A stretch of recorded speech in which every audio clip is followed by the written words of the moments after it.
ನಮಸ್ಕಾರ ಸರ್. ನಮಸ್ಕಾರ. ನಾನೊಬ್ಬ ಬಡಾಯಿ ವಿದ್ಯಾರ್ಥಿ ಕೃಷ್ಣ ಅಂತ. ಆದರೆ ನನ್ನಿಂದ ಏನಾಗಬೇಕಾಗಿದೆ ಹೇಳಿ. ನನಗೆ ಬಂಧು ಬಾಂಧವರು ಯಾರೂ ಇಲ್ಲ, ನಿರ್ಗತಿಕ. ಕಾಲೇಜು ಡೊನೇಷನ್ ಕಟ್ಟಲು 5,000 ರೂಪಾಯಿ ಬೇಕಾಗಿತ್ತು. ತಾವು ಸಹಾಯ ಮಾಡಿದರೆ ನೌಕರಿ ಸಿಕ್ಕ ನಂತರ ನಿಮ್ಮ ಮಗನಾಗಿ ಹಣ ಮುಟ್ಟಿಸಿ ಋಣಮುಕ್ತನಾಗುವೆ. ಹೌದಾ, ಸರಿ, ಕುಳಿತುಕೊಳ್ಳಿ, ತಂದು ಕೊಡುತ್ತೇನೆ. Please sit down, take your seat.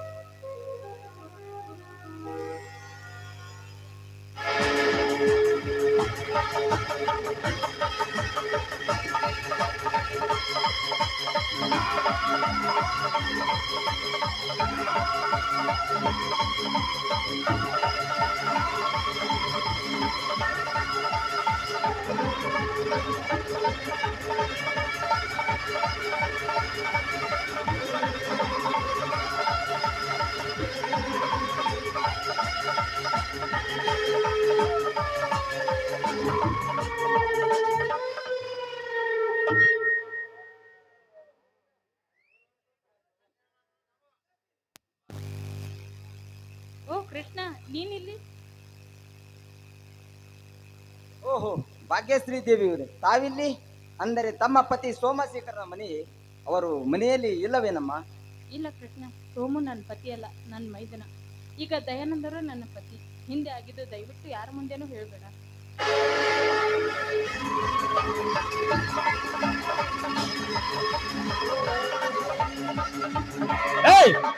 ಯಾರ ನೀನು? ಅದೇನು ಪರಿಚಯ ಇಲ್ಲದ ಮನೆಯಲ್ಲಿ ಬಂದು ಹೊರಹಣ್ಣುಗಳನ್ನು ಮಾತನಾಡಲು ಇದೇನು ವೇಷರ ಮನೆ ಅಲ್ಲ. ಕಡೆಯನ್ನು ಜಜ್ಜಿಸಿಕೊಂಡ ಅರಗಾಯಿಯದ ಸರ್ಪ ತಾವೆಲ್ಲಿ? ಹೌದು, ನಾನೇ. ನೀನೇಕೆ ಬಂದೆ ಮೊದಲು ಮಗಳು? ಹಣದ ಸಹಾಯ ಕೇಳಲು ದಯಾನಂದ ಶ್ರೀಮಂತರ ಹತ್ತಿರ ಬಂದಿದ್ದೆ. ನಾವು ಬಿಕರಿ ವೇಷ ಹಾಕಿಕೊಂಡು ಬಂದು ನಾವು ಬಡವರು ಹಿಂದುಳಿದವರನ್ನು ಕೇಳಿದವರಿಗೆಲ್ಲ ಹಣ ಕೊಡಲು ಇದೇನು ಕುಬೇರನ ಮನೆ ಅಲ್ಲ. ಇಲ್ಲಿ ಬ್ಯಾಂಕು ಅಥವಾ ಕಂತಿನಿ ನೋಟಿನ ಮಸೀನ್ ಇಟ್ಟಿಲ್ಲ. First get out. ಹೆಚ್ಚು ಹೊತ್ತು ಇಲ್ಲ ನಿಂತರೆ ವಾದ್ದು ಪೊಲೀಸರು ಕೊಡಬೇಕಾಗುತ್ತದೆ. ಯಾಚಾರ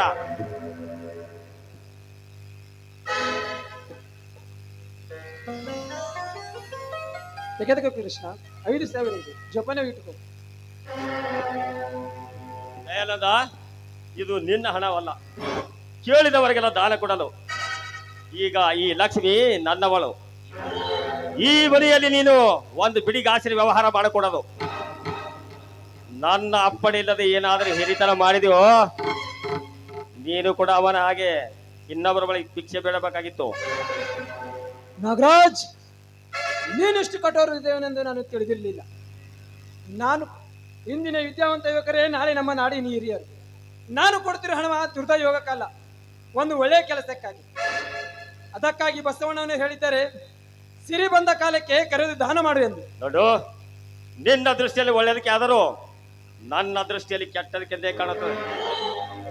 ಇಂಥ ಭಿಕಾರಿಗಳು ಇದೇ ರೀತಿ ವೇಷ ಹಾಕಿಕೊಂಡು ಬಂದು ಹಣ ಪಡೆದು ಕಂಡ ಹೆಣ್ಣುಗಳನ್ನು ಕೆಳಕುತ್ತಾ ಕುಡಿದಿ ಮತ್ತಲ್ಲಿ ಮೋಜು ಮಾಡಿ ಮತ್ತೆ ಹಣ ತೀರಿದ ಬಳಿಕ ಜೇಬುಗಳತನ, ಕೊಲೆ, ದೊರುಡೆ ಇಂಥ ಕೆಲಸಕ್ಕೆ ಕೈ ಹಾಕುತ್ತಾರೆ.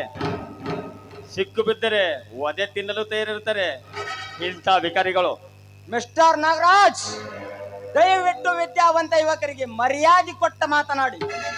ಎಲ್ಲರೂ ನಿಮ್ಮ ಹಾಗೆ ಇರುವುದಿಲ್ಲ. ಒಂದು ವೇಳೆ ವಿದ್ಯಾವಂತರ ಮನಸ್ಸು ಮಾಡಿದರೆ ಏನೆಲ್ಲ ಮಾಡಲು ಸಾಧ್ಯ. ನನ್ನ ಶಾರದೆ ಮುಂದೆ ನಿನ್ನ ಲಕ್ಷ್ಮಿ ತ್ರಕ್ಕೆ ಸಮಾನ ಎನ್ನುವುದು ಮರೆಯಬೇಡ. ಓಹೋ, ಕವಿರತ್ನ ಕಾಳಿದಾಸ ಇವನಿಗೆ ಶಾರದೆ ಒಲಿತಾಳೆ. ನಾಗರಾಜ್, ಹೊನ್ನು, ಹೆಣ್ಣು, ಮಣ್ಣು, ಈ 3 ವಸ್ತುಗಳು ಪರಾತಿನ್ ಬೇಕಿಲ್ಲದ ಗಾಡಿ ಇದ್ದಾಗೆ ಎಲ್ಲಿ ಹೋಗಿ ನಿಲ್ಲುತ್ತವೆ ಗೊತ್ತಾಗುವುದಿಲ್ಲ. ದಯಮಾಡಿ ಹಣ ಕೊಟ್ಟು ಬಿಡಿ. ನೀನು ಹೇಳಿದಂತೆ ಕೇಳಿಕೊಂಡಿರಲು ನಾನು ಈ ಮನೆಯ ಆಳಲ್ಲ, ಈ ಮನೆಯ ಮಾಲೀಕ. ಹೆಚ್ಚಿಗೆ ಉಪದೇಶ ನೀಡಿದರೆ ನನ್ನ ಪೆತ್ತು ನೆತ್ತಿಗೆರುತ್ತದೆ. ಆಗ ನೀನು ಕೂಡ ಇವನಂತೆ ಭಿಕ್ಷೆ ಬೇಡಬೇಕಾದಿತ್ತು. ಭಿಕ್ಷೆ ಬೇಡಲು ನಾನೇನು ಭಿಕಾರಿ ಅಲ್ಲ. ನನ್ನ ತಂದೆಯವರು ಸಾಕಷ್ಟು ಗಳಿಸಿದ ಆಸ್ತಿಯನ್ನು ನಿನಗೆ ದಾನವಾಗಿ ಕೊಟ್ಟಿದ್ದೇನೆ. ಸ್ವಲ್ಪ ವಿಚಾರಿಸಿ ಮಾತನಾಡು. ನೀನೇನು ನನಗೆ ಬಡವ ಭಿಕಾರಿ ಎಂದು ದಾನವಾಗಿ ಕೊಟ್ಟಿಲ್ಲ. ವಯಸ್ಸಿಗೆ ಬಂದ ನಿನ್ನ ತಂಗಿ ವಿಧವೆ ಮನೆಯಲ್ಲಿರುವುದರಿಂದ ಮುಂದೆ ನಿಮ್ಮ ಮನೆತನಕ್ಕೆ ಕೊಂದು ಬರುವುದನ್ನ ಉದ್ದೇಶದಿಂದ ಅವಳನ್ನು ನನ್ನ ಕೊರಳಿಗೆ ಕಟ್ಟಿ ಆಸ್ತಿ ಬರೆದು ಕೊಟ್ಟಿರುವೆ. ಜ್ಞಾಪಕದಲ್ಲಿರ್ಲಿ. ನೀನೇನಂದ? ನನ್ನ ತಂಗಿ ಘನತೆ ಗೌರವಕ್ಕೆ ಕೊಂದು ತರುವ ಸುಳ್ಳು ಎಂದು ತಿಳಿದಿರುವೆ. ಬೀದಿ ಬಿಕಾರಿ ನೀನು. ನಿನ್ನನ್ನು ತಂದಿಟ್ಟುಕೊಂಡಿದ್ದು ಅರಮನೆಯ ಪಂಜರದಲ್ಲಿ ಕಾಗೆಯನ್ನು ತಂದಿಟ್ಟುಕೊಂಡಂತೆ. ಸರ್ ನನಗೋಸ್ಕರ ನೀವೇಕೆ ಸಂಸಾರದಲ್ಲಿ ವಿರಸವನ್ನು ಹುಟ್ಟಿಸಿಕೊಳ್ಳುವುದು? ನಾನೇ ಹೊರಟು ಹೋಗುತ್ತೇನೆ. ಬರುತ್ತೇನೆ ಸರ್, ನಮಸ್ಕಾರ. ಕೃಷ್ಣ, ಬರಿಗೆಯಿಂದ ಒಂದು ಹೆಜ್ಜೆ ಮುಂದಿಟ್ಟರೆ ನನ್ನಣೆ ಆಗಿದೆ. ನಾಗರಾಜ್, ಹಣ ಕೊಡುವೆಯೋ ಇಲ್ಲೋ? ಹೋಗ್ಲಿ ಬಿಡಣ್ಣ, ಯಾಕೋ ಸಮಯ ಚೆನ್ನಾಗಿಲ್ಲ ಅಂತ ಅನ್ಸ್ತಾ ಇದೆ. ಸುವರ್ಣ, ಮಧು ಮಾತನಾಡಿದ ನಡೆ ಒಳಗೆ. ಸಮಯ ಬಂದಾಗ ನೋಡೋಣ. ನೀವು ಏನೇ ಹೇಳಿದರೂ ನಾನು ಹಣ ಕೊಡಲಾರೆ. ಹೋಗಲಿ ಬಿಡು ಕೃಷ್ಣ, ಹಣ ಆಸ್ತಿ ಅವನಿಗಿದೆ. ಇದು ನನ್ನ ಕೊರಳಲ್ಲಿ ಚೇನಿದೆ, ಇದನ್ನೇ ತೆಗೆದುಕೊಂಡು ಹೋಗಪ್ಪ.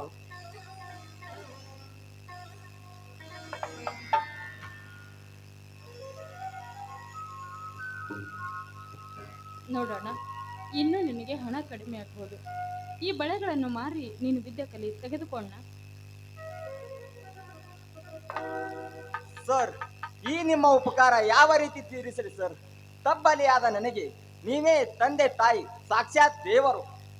ಇರಲಿ, ವಿದ್ಯಾವಂತ ಆದರ್ಶ ವ್ಯಕ್ತಿಯಾಗಿ ಶಾರದಾಂಬೆಯ ಸತ್ಪುತ್ರನಾಗಿ ನಾಡಿಗೆ ಕೀರ್ತಿ ತರುವ ಧೀರಪುತ್ರನಾಗಿ ನಾಡಿನ ಜನತೆಗಾಗಿ ಶಾಂತಿಯುತ ಸ್ವತಂತ್ರ ತಂದುಕೊಟ್ಟಂತಹ ಮಹಾತ್ಮ ಗಾಂಧೀಜಿಯವರ ಕಟ್ಟ ವಯಸ್ಸಿದ ಕನಿಷ್ಠನ ರಾಮರಾಜ್ಯ ನಿಮ್ಮ ಯುವಕನಿಂದಲೇ ನನಸಾಗಲಪ್ಪ. ಸರ್, ನಿಮ್ಮಂತವ್ರು ಇರುವುದರಿಂದಲೇ ನಮ್ಮಂತವ್ರು ವಿದ್ಯಾವಂತರಾಗಿ ಬಾಳುತ್ತಿರುವುದು. ನಾನಿನ್ನು ಬರುತ್ತೇನೆ ಸರ್, ನಮಸ್ಕಾರ. ನಮಸ್ಕಾರ. ಏಕೆ ಬಗ್ಗೇಶ್ರೀ, ಈ ಮನೆಯಲ್ಲಿ ನಾಗರಾಜನ ಕೃತ್ಯ ನೋಡಿ ನೊಂದುಕೊಂಡತೆ ಕಾಣುತ್ತಿದೆಯಲ್ಲ? ನಡೆದ ಘಟನೆಗಳೆಲ್ಲ ಮರೆತು ಬಾಯಿ ನಗೋ ಗುಲಾಬಿ ಕೆಂದುಟಿಯಿಂದ ಕೇಳಿ ಬರಲು ಪ್ರೇಮದ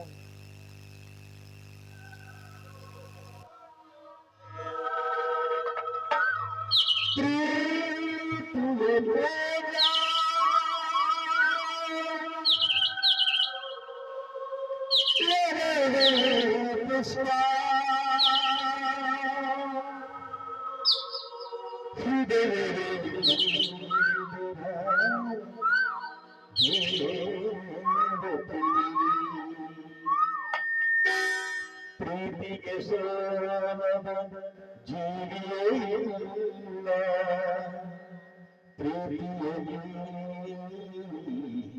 ಜಗವಿಲ್ಲ.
ರೀ ಇಂದೇಕೋ ನನಗೆ ತಲೆ ಸುತ್ತದಂತ ಆಗ್ತಾ ಇದೆ, ಹೊಟ್ಟೆಲಿ ಒಂಥರ ಆಗ್ತಾ ಇದೆ, ವಾಂತಿ ಬಂದಂತ ಆಗ್ತಾ ಇದೆ ರೀ. ಏಕೆ ಭಾಗ್ಯಶ್ರೀ, ಮೈಯಲ್ಲಿ ಹುಷಾರಿಲ್ಲವೇ? ಮಹೇಶ್ ಡಾಕ್ಟರನ್ನು ಕರೆತರಲಿ. ಬೇಡ ರೀ, ಇಂದೇಕೋ ಬೇಕು ಅಂದರೆ ಬಿಡಿಸಿ ಹೇಳು ಚಿನ್ನ. ನಾನೀಗ ನಾನೀಗ ಹೋಗಿಯಪ್ಪ, ನಂಗೆ ಹಾಗಾದರೆ ಬಿಡಿಸಿ ಹೇಳೋ ತನಕ ಬಿಡಲಾರೆ.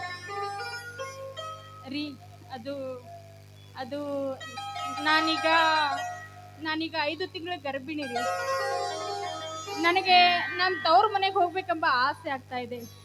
ಚಿಕ್ಕಮ್ಮನಿಗೆ 3 ತಿಂಗಳು, ಅವಳಿಗೂ ಹಣ್ಣು ತಿನ್ಬೇಕೆಂಬ ಆಸೆ ಆಗ್ತಾ ಇದೆ ರೀ. ಓಹೋ, ಹಾಗಾದರೆ ನಿನ್ನ ಗರ್ಭದಲ್ಲಿ ಬೆಳೆಯುತ್ತಿರೋ ನನ್ನ ಕುವರ ನನ್ನ ತಂಗಿ ಮಗಳಿಗೆ ಕಣ್ಣಿಟ್ಟು ಕುಳಿತಿರೋ ಹಾಗೆ ಕಾಣುತ್ತಿದೆಯಲ್ಲ.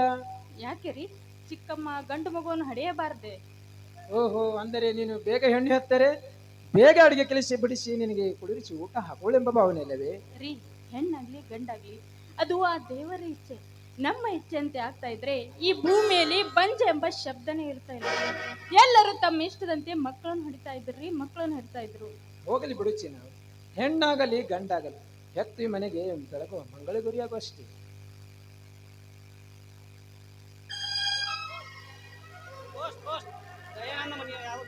ನಾನೇ ಏನಾಗ್ಬೇಕಾಗಿದೆ?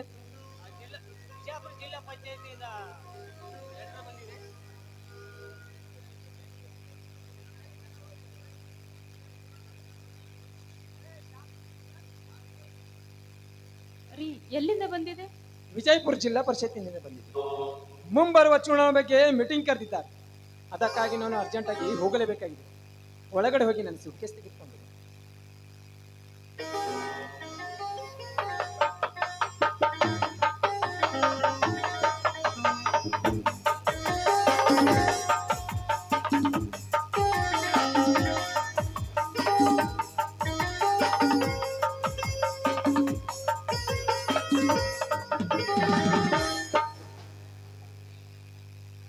ನೀವು ಹೋಗ್ಲೇಬೇಕಾ? ನನಗೆ ಏಕೋ ಭಯವಾಗ್ತಾ ಇದ್ದೀರಿ. ಚಿಕ್ಕಪ್ಪ ಯಾಕೋ ಒಂಥರ ನಡ್ಕೋತಾ ಇದ್ದಾರೆ. ಮೈದನ ಸೋಮು ಕೂಡ ಮನೆಯಲ್ಲಿಲ್ಲ. ನೀವು ಹೋಗೇಬೇಕೇನ್ರಿ? ನೀವು ಹೋಗ್ತಿದ್ರೆ ನಡೆಯೋದಿಲ್ಲವೇ? ಹುಚ್ಚಿ, ಈ ಮನೆಯಲ್ಲಿ ನಿನಗೇಕೆ ಭಯ? ನಿನ್ನ ಚಿಕ್ಕಮ್ಮ ಸುವರ್ಣ ಮನೆಯಲ್ಲಿದ್ದಾರೆ. ಸೋಮು ಬಂದ್ರು ಬರ್ಬೋದು. ಅನುಕೂಲವಾದರೆ ನಾಳೆನೆ ಬಂದು ಬಿಡ್ತೀನಿ. ಟಾಟಾ. ಯಾಕೋ ನನಗೆ ತುಂಬಾ ಭಯವಾಗ್ತಾ ಇದೆ. ನನ್ನ ಬಲಗಣ್ಣ ಕೂಡ ಅದರ್ತಾ ಇದೆ. ನನ್ನ ಗಂಡ ಕ್ಷೇಮವಾಗಿ ಹೋಗಿ ಸೌಖ್ಯವಾಗಿ ಬಂದ್ರೆ ಸಾಕು.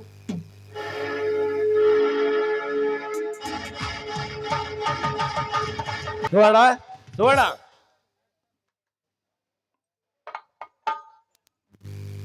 ಸ್ವಾಮಿ ನಂಗೆ ಹೌದಕ್ಕಿಲ್ಲ. ಏನು ನಿನ್ನ ಮುಖ ಕಾಣದೆ ಒಂದು ಅರಗಳಿಗೆ ಇರೋಕ್ಕಾಗೋದಿಲ್ಲ. ಏನಿದು ಬಗಲಲ್ಲಿ ಕೂಡ ವಿಷಕ್ಕೆ ಬಾರಿ ಮನ್ಮಂತ ನನ್ನ ರಮಿಸಲು. ಹೋಗ್ರಿ, ಏನ್ರಿ ನೀವು ಹುಡುಗಾಟಿಕೆ ಚಿಕ್ಕ ಮಕ್ಕಳ ಥರ ನೋಡಿ. ಮತ್ತೆ ಈಗ ನಾನು ಪೂಜಾ ಮಾಡ್ಬೇಕು, ಮನೆಯಲ್ಲಿ ನೀರಿಲ್ಲ, ನೀರಿಗೆ ಹೋಗ್ತೀನಿ ನೋಡಿ. ರಾತ್ರಿ ಎಲ್ಲ ನಿಮ್ ಜೊತೆಗೆ ಇದ್ದಿದ್ದೀನಿ, ಮರ್ತು ಬಿಟ್ರಾ ನೀವು? ಹುಚ್ಚಿ, ಪತಿಗಿಂತ ಹೆಚ್ಚಿನ ದೇವರು ಮತ್ಯಾವನಿದನೇ ಈ ಜಗತ್ತಿನಲ್ಲಿ. ಪತಿಯೇ ದೇವರು, ಪತಿಯೇ ಪರಮೇಶ್ವರೆಂದು ಶ್ರುತಿಗಳು ಸಾರುತ್ತಿರುವಾಗ ನೀನು ಆ ಕಲ್ಲು ದೇವರ ಪೂಜೆಗೆ ನೀರು ತರ್ತೀನಿ ಅಂದಿಲ್ಲ. ಅಂದರೆ ನಿನ್ನ ಸಂಸಾರ ರಥ ನಡೆಸಲು ಆ ಕಲ್ಲು ದೇವರು ಬರ್ತಾನೆ. ಬಾ, ಈ ದೇವಿಯ ಪ್ರೇಮ ಪೂಜಾರಿ ಮನವು ಸಂತೋಷಪಡಿಸಲು ನಿನ್ನ ಕಂಠದಿಂದ ನುಡಿಸುವುದು ಪ್ರೇಮಗಾನ.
ಹಾ ಸುವರ್ಣ, ಇಂದು ನನ್ನ ಫ್ರೆಂಡ್ಸ್ ಪಾರ್ಟಿ ಮೀಟಿಂಗ್ ಇಟ್ಟಿದ್ದಾರೆ.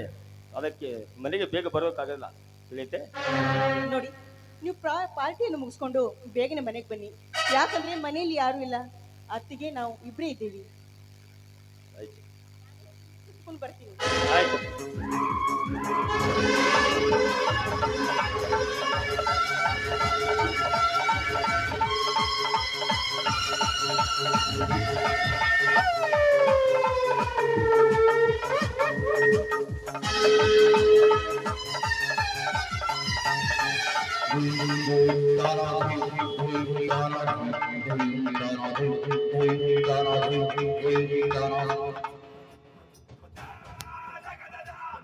ಹೋಗು ಹಳ್ಳಿಯ ಗೊಡ್ಡ ಹಳ್ಳಿ, ನಿನಗೇನು ತಿಳಿಯದು ಈ ನಾಗರಾಜನ ಸುಳ್ಳು ಪ್ರೇಮದ ಮಾಯಾಜಲದ ನಾಟಕ. ಜೀವನದಲ್ಲಿ ನೀನು ಪಡೆದು ಬಂದಿಲ್ಲ ಸಂಸಾರ ಎಂಬ ಪ್ರೇಮ ಸುಖ. ಆದರೆ ನಾನು ಬಯಸೋದು ನಿನ್ನನ್ನಲ್ಲ, ಆ ಭಾಗ್ಯಶ್ರೀ ಅಂಗ ಸುಖ.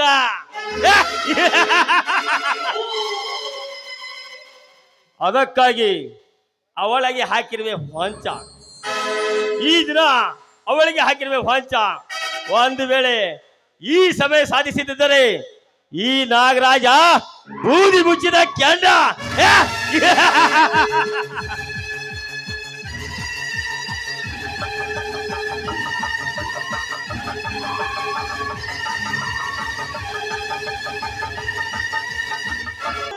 ಅತ್ತಿಗೆ ಅಣ್ಣ,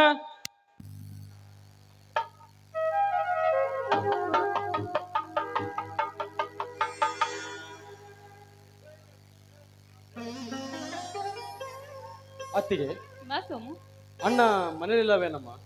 ಇಲ್ಲ ಸೋಮು, ಜಿಲ್ಲಾ ಪರಿಷತ್ ಮೀಟಿಂಗ್ ಇದೆ ಎಂದು ನಿಮ್ಮ ಅಣ್ಣನವರು ರಾಯಚೂರಿಗೆ ಹೋಗಿದ್ದಾರೆ. ಹೋಗಿ 8 ದಿನವಾಯಿತು, ಇನ್ನೂ ಬಂದಿಲ್ಲ.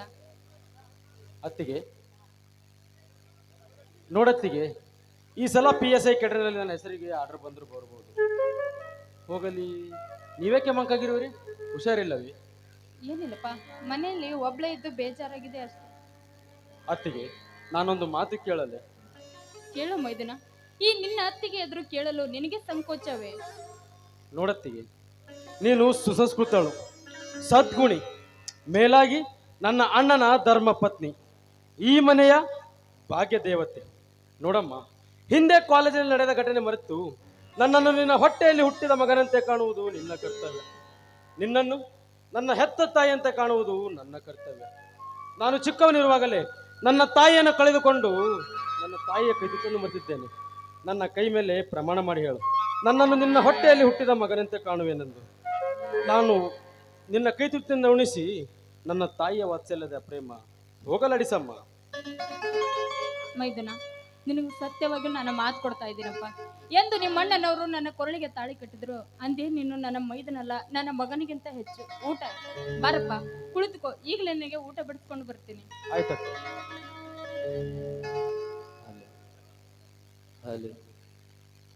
ದೇವ ದಾವಲ ಮಲ್ಲಿಕ, ನನ್ನ ಅತ್ತಿಗೆ ಮನಸ್ಸಿನಲ್ಲಿ ನನ್ನ ಬಗ್ಗೆ ಯಾವ ದುರ್ಗುಣಗಳು ಬಾರದಂತೆ ಮಾಡುತ್ತಂದೆ.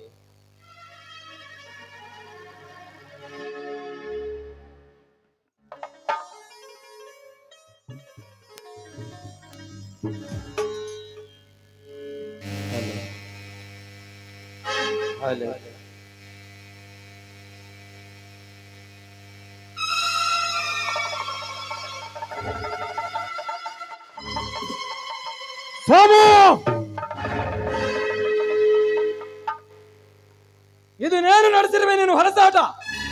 ಬಾಣ, ತಾಯಿ ತನ್ನ ಮಗನಿಗೆ ಪ್ರೀತಿಯಿಂದ ಉಣಿಸಿದಂತೆ ಅತ್ತಿಗೆ ಹೆತ್ತಮ್ಮನೆಂಬ ವಾತ್ಸಲ್ಯ ಮಮತೆ ಮಮಕಾರದಿಂದ ತನ್ನ ಕೈತಿ ತುಡಿಸಿದಳೆ ಈ ನಿನ್ನ ಸೋದರನಿಗೆ.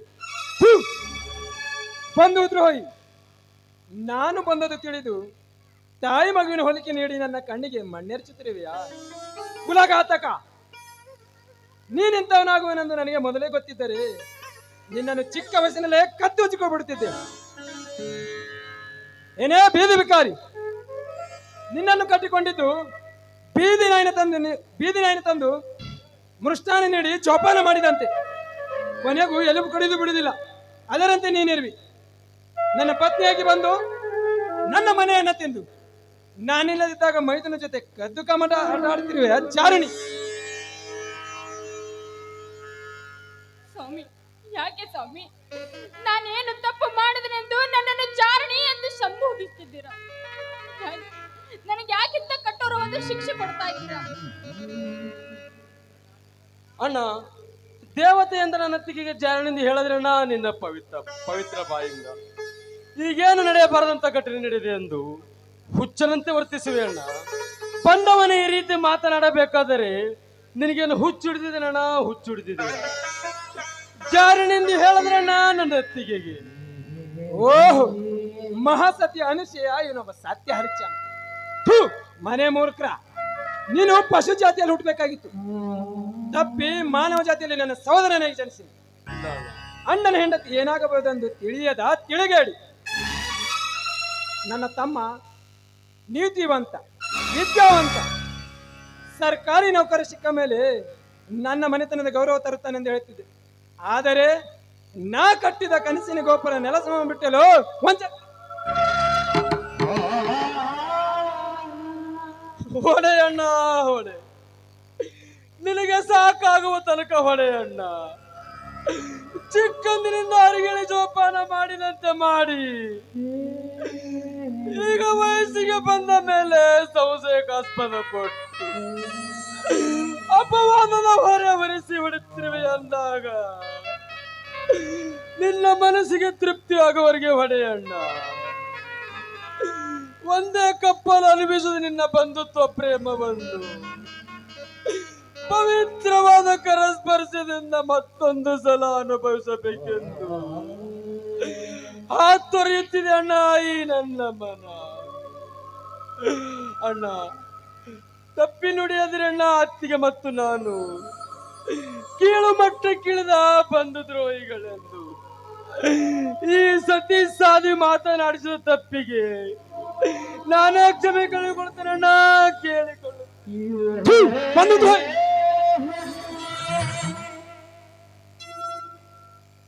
ಎಷ್ಟೇ ಆದ್ರೂ ಇವಳು ನಿನ್ನ ಪ್ರೇಯಸಿ. ಗಂಡನಿದ್ದಾಗ ಮಗ ಅಣ್ಣನೆಂದು ಸಂಬೋಧಿಸಿ, ಗಂಡನಿಲ್ಲದಿದ್ದಾಗ ತೆಕ್ಕೆ ಬಿದ್ದ ಪುಕ್ಕ ಬಿಚ್ಚಿ ರೆಕ್ಕೆ ಬಲಿತ ಕೊಬ್ಬೇರಿದ ಹಕ್ಕಿಯಂತೆ ವರ್ತಿಸಿ ಗಂಡನೆದುರಿಗೆ ಮಹಾಸ್ವಾದಿಯಂತೆ ನಟನೆ ತೋರಿಸುವ ಸೂಳೆ ಇವಳಿಗೆ ಸಾಧುವೆನಲ್ಲಿ. ಇದಕ್ಕಿಂತ ಮುಂಚೆ ಇನ್ನಷ್ಟು ವಿರಟರೊಂದಿಗೆ ಸಂಪರ್ಕವಿಟ್ಟುಕೊಂಡಿದ್ದಳು ನಾಕಾಣೆ.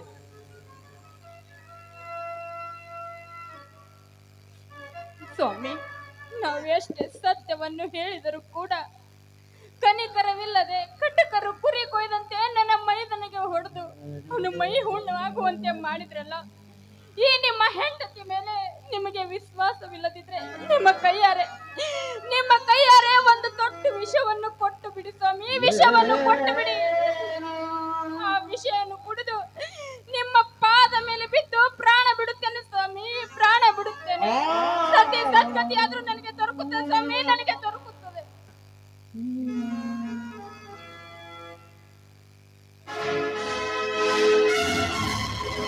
ಅವ ಏನಿದು ಮನೆಯಲ್ಲಿ ರಾದಂತ? ಯಾವಾಗಲೂ ಯುದ್ಧ ಖಂಡವೇ ನಡೀತದೆ. ಹೌದಪ್ಪ, ನನ್ನ ಮನೆ ಕುರುಕ್ಷೇತ್ರದ ರಣರಂಗವಿದ್ದಂತೆ. 4 ಜನ್ನಾರು ಚಪ್ಪಾಳೆ ತಟ್ಟಿ ಮಾತನಾಡಂತಾಗಿದೆ ನನ್ನ ಮನೆ. ನನ್ನ ತಮ್ಮ ಲಕ್ಷ್ಮಣನೆಂದು ಭಾವಿಸಿದೆ, ಆದರೆ ನನ್ನ ತಮ್ಮ ಲಕ್ಷ್ಮಣನಲ್ಲ, ಸುಗ್ರೀವನ ತಮ್ಮ ವಾಲಿ ಅಂತ.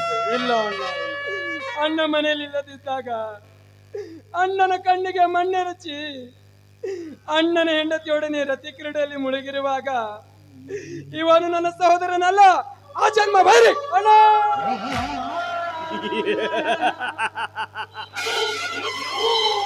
ಪಾಪ, ಎಷ್ಟು ದಿನ ಹೊಂಚು ಹಾಕಿದರೂ ಇಂಥ ಸಮಯ ಇವರಿಗೆ ಸಿಕ್ಕಿರಲಿಲ್ಲ. ಮನೆಯಲ್ಲಿ ಯಾರು ಇಲ್ಲದ ಸಮಯ ನೋಡಿ ಹಾವು ತೊಳಕು ಬಿಚ್ಚಿ ಆಡದಿದ್ದಂತೆ ಆಡುತ್ತಿದ್ದರು. ಆದರೆ ನೀನು ಗರುಡನಾಗಿ ಬಂದು ಆ ಸನ್ನಿವೇಶನ್ನೇ ಬದಲಾಯಿಸಿಬಿಟ್ರಿ. ಇಲ್ಲಿ ನೋಡ್ತಾ ಇದ್ದ ಇದರಲ್ಲಿರುವ ಪ್ರೇಮಿಗಳು ಯಾವ ರೀತಿಯಾಗಿ ಸುಖ ಪಡೆದಿದ್ದಾರೆ. ಪಾಪ, ನೀನು ಇವನನ್ನು ಚಿಕ್ಕವನಿಂದ ಜೋಪಾನ ಮಾಡಿದ್ದು ಹಾವಿನ ಮರಿಯನ್ನು ತಂದು ಅರಮನೆಯಲ್ಲಿಟ್ಟು ಜೋಪಾನ ಮಾಡಿದಂತಾಗಿದೆ. ನೀನು ನಿನ್ನ ಕೈಯಾರ ಕುಡಿಸಿದ ಹಾಲು ನೀನು ಉಣ್ಣುವ ತಟ್ಟೆಯಲ್ಲಿ ವಿಷ ಕಗುತ್ತಿದ್ದಲೇ ತೆರೆ ತಿರುಕ. ಏನೇ ಬೀದಿ ಬಿಕ್ಕನ್, ನೀವು ಹೊತ್ತ ಹಾದರ ಪಿಂಡ ನನ್ನ ಕಣ್ಣಿಗೆ ಕಾಣಬಾರದು. ನಿನ್ನ ಮುಖ ನೋಡಿದಾಗಲೆಲ್ಲ ನನ್ನ ಸೇಡಿನ ಶಾಲೆ ಪುಟಿಯುತ್ತಿದೆ. ನಿನ್ನ ಮುಖ ತೋರಿಸದೆ ಎಲ್ಲಾದ್ರೂ ಹಾಳಾಗಿ ಹೋಗು. ಸ್ವಾಮಿ, ನೀವು ಹೋಗಂದ್ರೆ ನಿಮ್ಮನ್ನು ಬಿಟ್ಟು ನಾನು ಎಲ್ಲಿಗೆ ಹೋಗಲಿ ಸ್ವಾಮಿ, ನಾನು ಎಲ್ಲಿಗೆ ಹೋಗಲಿ? ಬದುಕಬೇಕೆಂಬ ಆಸೆ ನಿನಗೆದ್ದರೆ ಗರ್ಭಪಾತ ಮಾಡಿಸಿಕೊಂಡು ವೇಶ್ಯರಿಗೆ ಸೇರಿ ಬಿಸಿನೆಸ್ ಪ್ರಾರಂಭ ಮಾಡು.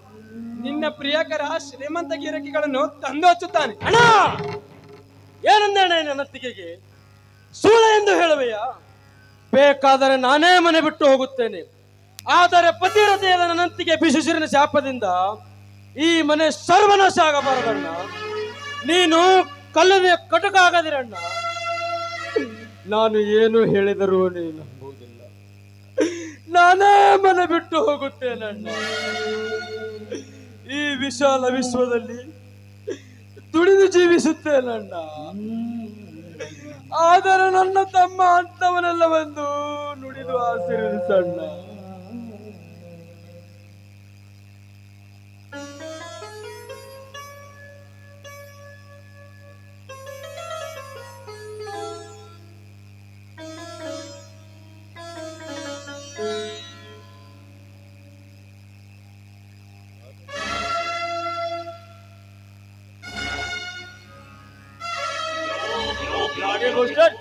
ಯಾರು ಮಗಳು?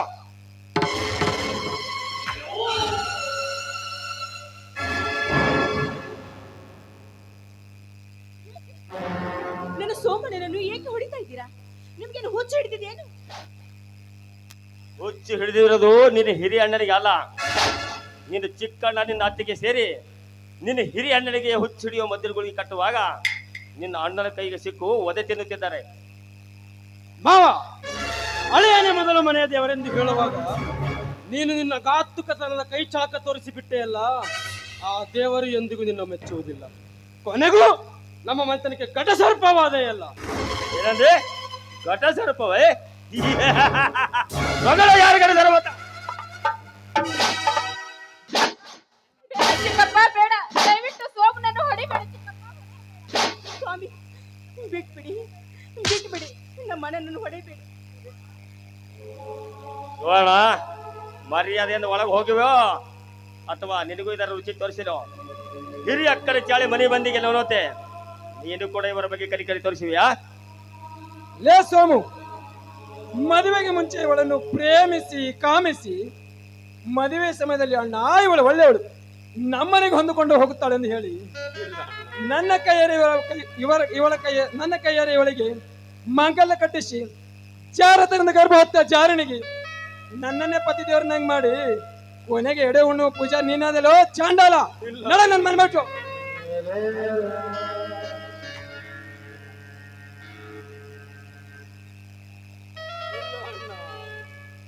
ನಾವು ತಪ್ಪು ಮಾಡಿಲ್ಲ ಅಣ್ಣ. ನಡ ಚಾಂಡಾಲ.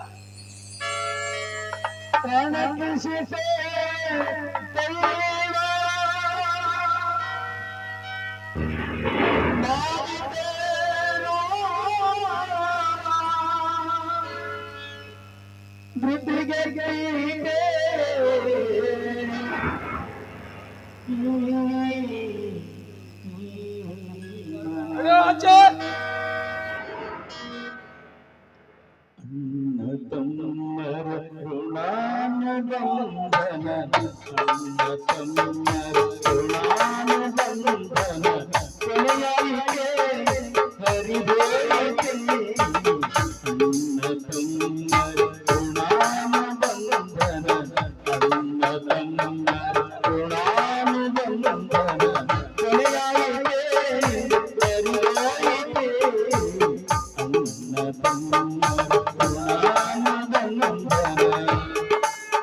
ಚಾಂಡಾಲ.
ಲೇ ಚಾರಣಿ, ನೀನು ನಡೆ ಅವನ ಹಿಂದೆ.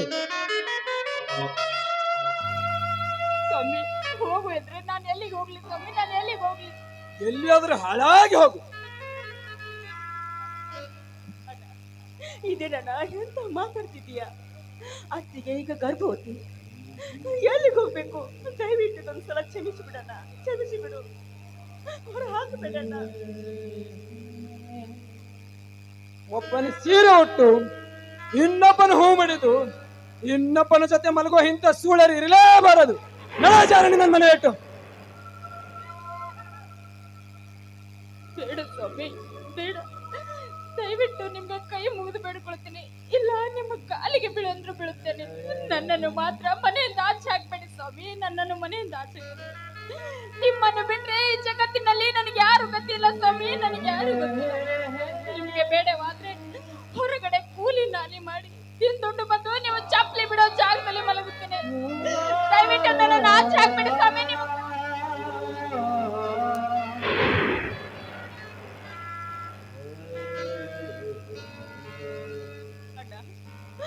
ಹೋಗ್ಲಿ ಬಿಡಣ್ಣ, ಇದು ಒಂದ್ಸಲ, ಇದು ಒಂದೇ ಒಂದು ಸಲ ಅತ್ತಿಗೆಯನ್ನು ಕ್ಷಮಿಸಿ ಬಿಡಣ್ಣ.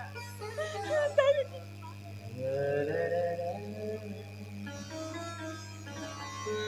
ಮಣ್ಣು ಕೆಟ್ಟರೆ ಸ್ಮಶಾನ ಮನೆ, ಹಣ್ಣು ಕೆಟ್ಟರೆ ಅಕ್ಕ ಸಾಲಿಗನ ಮನೆ, ಹೆಣ್ಣು ಕೆಟ್ಟರೆ ತವರ ಮನೆ ಎನ್ನುವಂತೆ ನಿನ್ನ ತವರ ಮನೆಗೆ ಹೋಗು.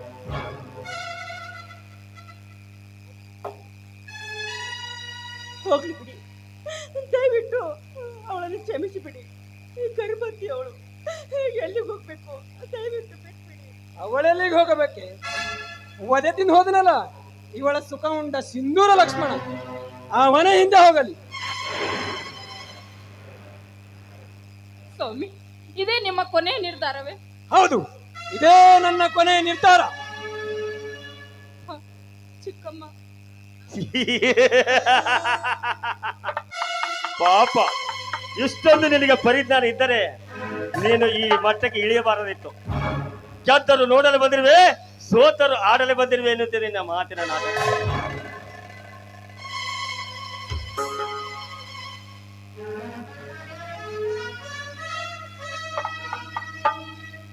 ಅಣ್ಣ, ಹೋಗುವಂತ ಹೇಳ್ತಾ ಇದ್ದೀಯಲ್ಲ, ಅತ್ತಿಗೆ ಎಲ್ಲಿಗೆ ಹೋಗ್ಬೇಕು?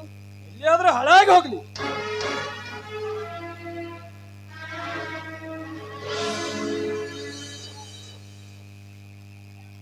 ತೆಗೆದುಕೊ ನಿನ್ನ ಪಾಪದ ಗಂಟು, 10 ಗಂಟೆ ನಡೆ. ನಿನ್ನ ಮೈದು ನಿನ್ನ ಬಾಗುಟ ಬಹುದೂರ ಹೋಗಿರ್ಬೋದು. ನೀನು ಹೀಗೆ ಹೆಚ್ಚೆ ಮೆಲುಕು ಹಾಕುತ್ತ ಹೋದರೆ ಅವನು ಸಿಗುವುದಿಲ್ಲ. ಬೀದಿ ಹಣವಾದಿ, ಬೇಗ ಹುಡುಕುತ್ತ ನಡೆ ನಿನ್ನ ಗರ್ಭದ ಪೂಜಾರಿ ಅಂತ. ಬೇಡ ಸ್ವಾಮಿ, ದಯವಿಟ್ಟು ನನ್ನ ಮನೆಯಿಂದ ಆಚೆ ಹಾಕ್ಬಿಡಿ. ನಿಮ್ಮನ್ನು ಬಿಟ್ಟು ಬದುಕೋ ಶಕ್ತಿ ನನಗಿಲ್ಲ. ಬೇಡ ಸ್ವಾಮಿ. ನಡೆ ಆಚೆ.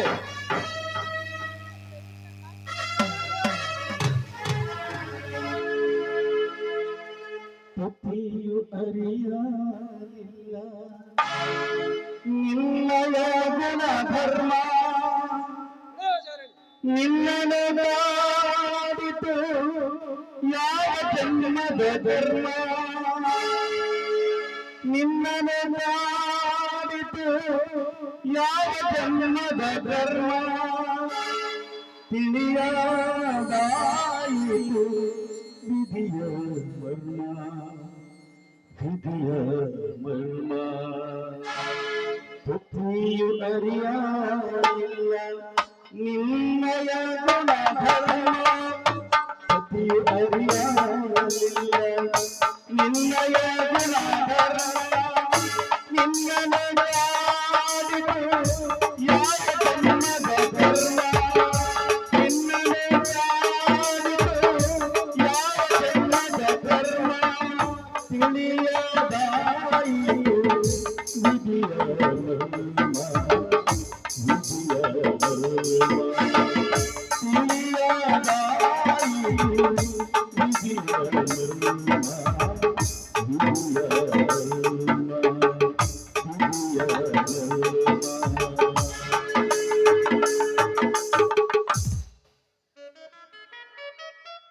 ಹೇ ಗುರು ತಾವಲು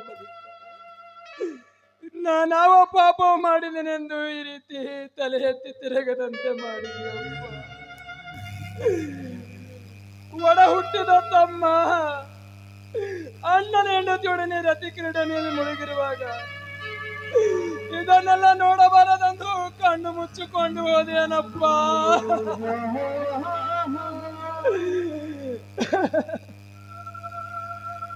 ಅಣ್ಣ, ನೀನು ಮೊದಲೇ ದುಡುಕಬಾರ್ದಾಗಿತ್ತು. ದುಡುಕಿ ಎಲ್ಲರಿಂದ ದೂರ ಆದೆ ನೀನು. ಅಣ್ಣ, ನಡೆ, ಹೊತ್ತಾಗಿದೆ, ಊಟ ಮಾಡಬೇಕು. ಊಟ ಅವನಿಗಲ್ಲಿಗೆ ಊಟ? ಓಡ ಹುಟ್ಟಿದ ಸಹೋದರ ಸಾಕಷ್ಟು ಬುತ್ತಿ ಕಟ್ಟಿ ಹೊರಿಸಿದ್ದಾನೆ. ಇನ್ನು ಮಾಡಿಕೊಂಡ್ರೆ ಹೆಂಡತಿ ತನ್ನ ಕೈ ತುತ್ತಿನಿಂದ ಹೊಟ್ಟೆ ಉಬ್ಬು ಹಾಕ ಉಣಿಸಿದ್ದಾಳೆ. ಅವನಿಗಲ್ಲಿ ಊಟ? ಬಸವಣ್ಣ, ಇವನು ಇಲ್ಲೇ ಬಿದ್ದಿರ್ಲಿ. ಈ ಕರಿಮಿಗಳು ಕೂಡ ಪೇಜಾಡಿ ನನಗಂತೂ ಹಸಿವಾಗಿದೆ. 1 ಗಿಲಾಸ್ ಒಳ್ಳೆ ಹಾಲಿನಲ್ಲಿ ಗೋರ್ಮೆಂಟ್ ಹಾಕೋದು ಕುಡಿತೇನೆ. ಸ್ವಾಮಿ, ಏನ್ರಿ ಎಂತ ಮಾತಾಡ್ತಿದ್ದೀರಾ ನೀವು ಇವತ್ತು ನಮ್ಮ ಅಣ್ಣನಿಗೆ? ಶಿವಣ್ಣ, ನಾ ಹೇಳಿದಷ್ಟು ಕೇಳಿಕೊಂಡು ಬಿದ್ದು ನಡೆ ಒಳಗ. ಅವ್ರಿಗೆ ಹಸಿವಾದ್ರೆ ಇದ್ದೇ ಇದ್ದಿಲ್ಲ, ಭೂಮಿಗೆ ಬಿದ್ದ ಮುಸ್ರಿ ಅಲ್ಲ, ಅದನ್ನೇ ತಿನ್ನಲಿ. ಹೋಗಮ್ಮ ಸುವರ್ಣ, ಹೋಗು. ಪತಿ ಮಾತು ಮೀರಿ ಪತಿ ವಂಚಕ್ಕೆ ಆಗಬೇಡ. ಹೋಗಮ್ಮ, ಹೋಗು.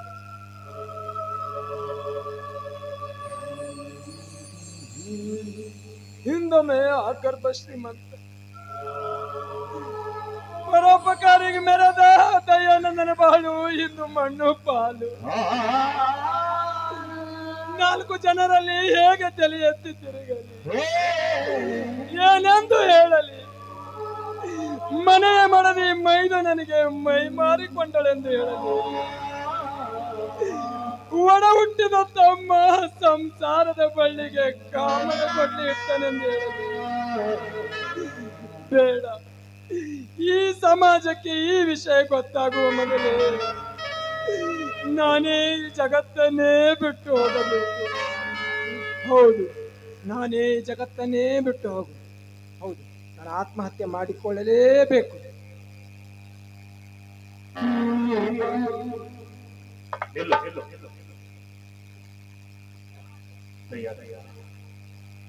ನೀನು ಆತ್ಮಹತ್ಯೆ ಮಾಡಿಕೊಳ್ಳ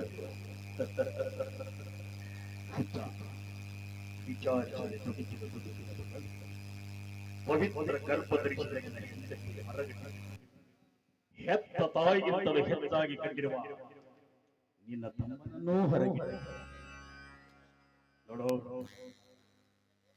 ಹಾ, ದಯಾನಂದ, ಅಪವಾದ ಹೊರಗಿಟ್ಟಿದ್ದ ನಿನ್ನ ತಮ್ಮನನ್ನು ನೀತಿ ಧರ್ಮವೇ ಈ ವಿಚಾರಿಸ. ಹೌದು, ಹಾಗಾದರೆ ನನ್ನ ತಮ್ಮ ನನ್ನ ಹೆಂಡತಿಯನ್ನು ಪ್ರೇಮಿಸಿದ್ದು ಸುಳ್ಳು? ಯಾರು ಇವಿ ಪ್ರತ್ಯಕ್ಷ ಕಣ್ಣಿನಿಂದ ಕಂಡರು, ಪ್ರಮಾಣಿಸಿ ನೋಡಬೇಕು. ಏನು ಭಕ್ತ ಜೀವಿಗಳನ್ನು ಅರಿವಿಗೆ ನೀನು ಜೀವಿಸಿದ ಸಾರ್ಥಕವೇ? ಹೋಗು, ಬೇಗ ಆತ್ಮಹತ್ಯೆ ಮಾಡಿಕೊ. ಹೌದು, ನಾನು ಬದುಕಬಾರದು, ನಾನು ಆತ್ಮಹತ್ಯೆ ಮಾಡಿಕೊಳ್ಳಲೇಬೇಕು. ಎಲ್ಲೋ ಯಾರು ಹೇಳ್ತಾರೆ ನಾಳೆ ನಿನ್ನ ಹೆಂಡತಿಯ ಪವಿತ್ರ ಗರ್ಭದಿಂದ ಉದ್ಭವಿಸಿ ಬಂದ ಮಗು ನನ್ನಪ್ಪ ಯಾರು ಎಂದು ಕೇಳಿದರೆ ಸಮಾಜಕ್ಕೆ ಏನಂತ ಹೇಳಿದರೆ ನೀನೇ ವಿಚಾರಿಸು. ಹಾಗಾದರೆ ಜೀವಿಸಲಿ, ಆತ್ಮಹತ್ಯೆ ಬೇಡವೇ? ಬೇಡ ಬೇಡ, ನೀನು ಜೀವಿಸಿದ ಸಮಾಜದಲ್ಲಿ ನೀನೊಬ್ಬ ಪ್ರತಿಷ್ಠಿತ ವ್ಯಕ್ತಿ. ಬಾಲ ಹೋದ ಮೇಲೆ ಮರಣ ಬದ್ಧವಾಗಿ ಯಾವರಿಗೂ ಗೊತ್ತಾಗಿಲ್ಲ. ಹೋಗು, ಬೇಗ ಹೋಗಿ ನೇಣು ಹಾಕಿಕೊಂಡು ಸಮಾಜದಲ್ಲಿ ನೆಟ್ಟುಳಿಸುವ. ಹೌದು, ಈ ಸಮಾಜದಲ್ಲಿ ನನ್ನ ಹೆಸರು ಉಳಿಬೇಕಾದರೆ ನಾನು ಆತ್ಮಹತ್ಯೆ ಮಾಡಿಕೊಳ್ಳಲೇಬೇಕು. ಬೇಡ ಬೇಡ, ತವರು ಮನೆಯಲ್ಲಿ ನಡೆಯುತ್ತಿರುವ ನಿನ್ನ ಸಹೋದರಿ ತಪ್ಪಲಿಯಾದ ಒಳಪಟ್ಟಿಯಾದ ವಿಚಾರಿಸಿ. ನೀ ಬದುಕಬೇಕಾದರೆ ವಿಶಾಲವಾದ ಜಗತ್ತಿನಲ್ಲಿ ನಿನ್ನಂತ ಸಂಕಷ್ಟಕ್ಕೆ ಒಳಗಾದವರು ಎಷ್ಟು ಜನ ಬದುಕಿ ಬಾಳುತ್ತಿದ್ದಾರೆ. ಮನುಷ್ಯ ಬದುಕಿ ಮಾಡ ಈ ಜಯಿಸಲಿ ನುಡಿದಂತೆ ನಡೆ ಇದೇ ಜನ್ಮ.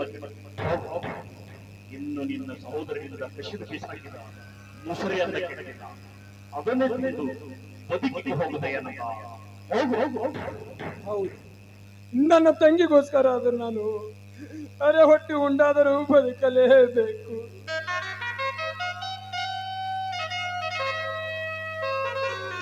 ಈ